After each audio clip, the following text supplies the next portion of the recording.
Hi everybody, this is Johnny from Lines and Bow Ties, and it might not surprise you, I'm a fan of the ponies. But also I'm an education student at university, just finishing my second year, and at one point during this year I got to do a presentation on Jerome Bruner's theories of mind, which you can read about for yourself, either in his own book, The Culture of Mind, The Culture of Education, get my words right, The Culture of Education, which was published in 1996, name again, Jerome Bruner. Or you could find it in a chapter in this book, this great book this is, Contemporary Theories of Learning, Learning Theorists in Their Own Words. Yes, I was looking at my laptop's reflection there to try and read out the title as I was... You get my point. Anyway, the idea was to tie in a personal experience or a creative art into one of the learning theories, which I chose Jerome Bruner, and, well, I thought that it tied in really, really well to Twilight Sparkle's character arc during the first 3 seasons of the show. And I wanted to show this presentation off to everybody, so I made a video adaptation. This is a lot more low-tech than you will have gotten used to in the last few weeks. I've essentially taken the slideshow and narrated over it, but, I wanted the information to get out there, so hope you enjoy. Hello everybody, and welcome to my presentation on Bruner and MLP, The Culture of Equestria. You'll find out shortly why it's titled that, but first, I think we'd best introduce you to Bruner's concepts that I'll be talking about today. This presentation focuses on the ideas put forward by Jerome Bruner in his 1996 book, The Culture of Education. It's largely an evolution of Vygotskian concepts of the necessity of social interactions, i.e. culture, within learning. The mind could not exist save for culture. This is also followed up by his idea of culture being super-organic. It requires multiple individuals, it consists of multiple individuals, but it also shapes the individuals within it. And secondarily, it's about the idea of meaning-making. It's the meaning shared between the members of cultures through the symbols that we use. And this theory is to be shown represented by a creative art. In this case, My Little Pony, Friendship is Magic.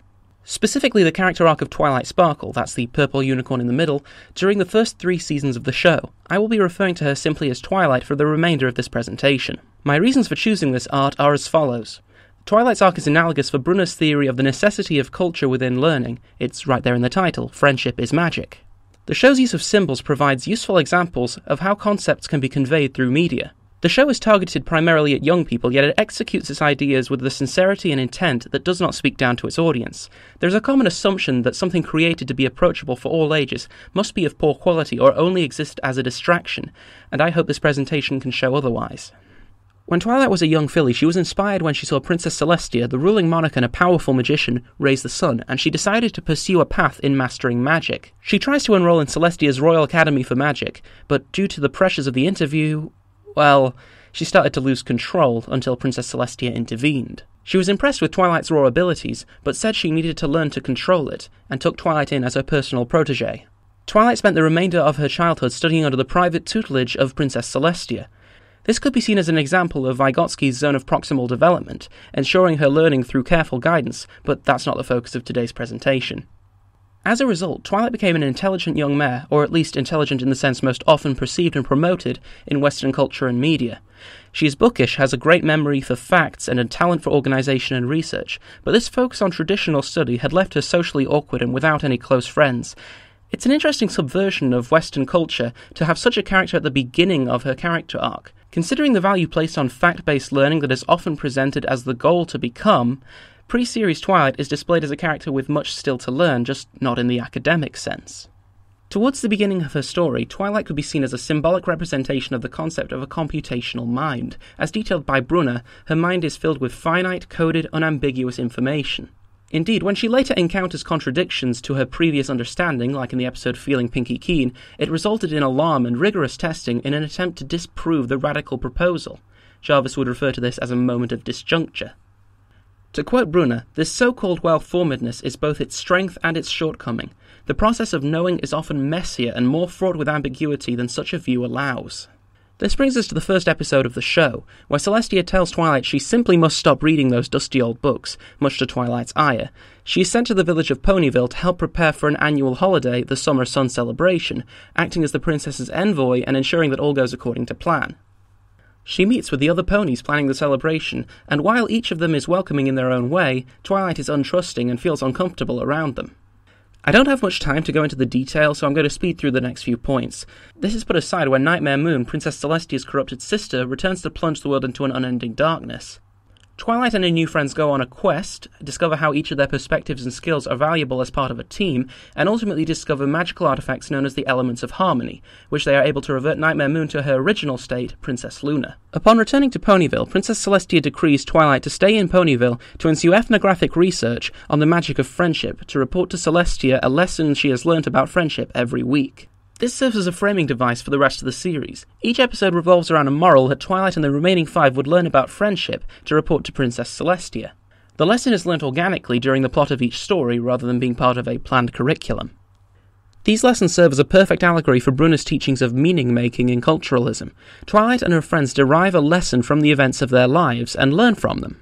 While a computational perspective will store and collate data, Bruner argues that it alone will lack an understanding and context necessary. How the mind works within particular situations is dependent on the context, the culture around it.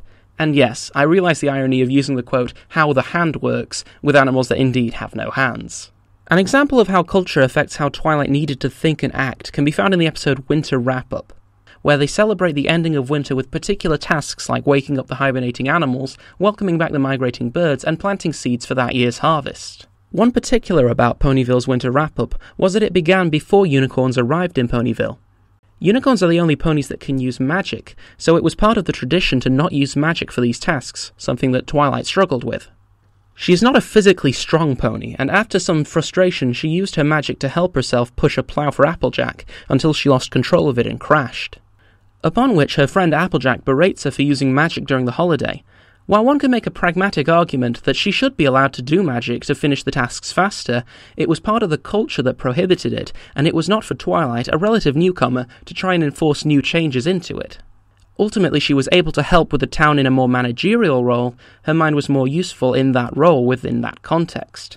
Onto the topic of symbols. As a piece of narrative fiction, MLP has 2 distinct types of symbols.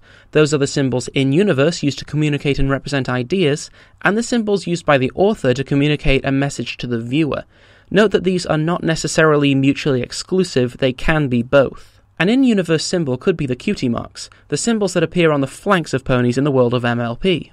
A cutie mark appears when the pony discovers what their special talent is, and realises that it's what they're quote-unquote supposed to do. Earning your cutie mark is seen as a symbol of maturity and self-realization. Whereas on the level of speaking to the audience, it's another part of the aesthetics of the character, and we infer characteristics from them. Take for example Applejack. Her cutie mark shows apples. She also has a cowgirl hat, freckles, and speaks in a Texan drawl. All of these characteristics, these symbols, build a mental image in our mind. This show is designed for English-speaking nations, particularly America, who will be aware of these tropes, and people will correctly conclude that she is an apple farmer. This is also how we know that this is David Tennant's Doctor reincarnated as a pony. In fiction, characters can be written to represent certain ideas and values, and the main characters of MLP each represent a virtue. Rainbow Dash is loyalty, Applejack is honesty, Rarity is generosity. This is contrasted with the villains of the show representing negative, destructive traits. Nightmare Moon represents the destructive impact of ignoring a person in need. Queen Chrysalis represents manipulative people who prey on the emotions of others. Discord represents chaos and the negative effects of self-centered behaviors. The show portrays a morality in the context of the show to provide meaning to the audience.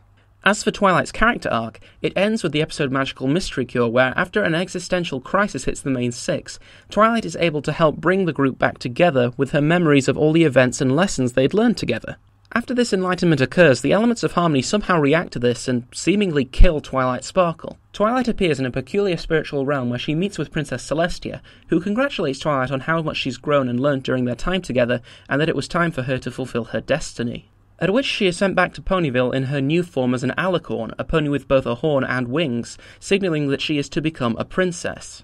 Princess is a title of the ruling class in Equestria, and is earned through enlightenment in their craft rather than through inheritance or marriage. If these events sound familiar, they should do. As I said earlier, MLP is made for Western audiences, particularly Americans, so pretty much everybody watching the show will be familiar with the story of Jesus' death and resurrection. Twilight arrives from a foreign land, amasses followers, dies and is reborn in a new angelic state, assuming her throne in Equestria. Jesus arrived from heaven, amassed followers, died and was reborn, assuming his place alongside God in heaven. This parallel is the show writers putting Twilight on a Jesus-like pedestal, saying that she is a character we should aspire to be like. So what does Twilight represent? She's intelligent with a love of learning, she's understanding, caring, optimistic, and a natural leader.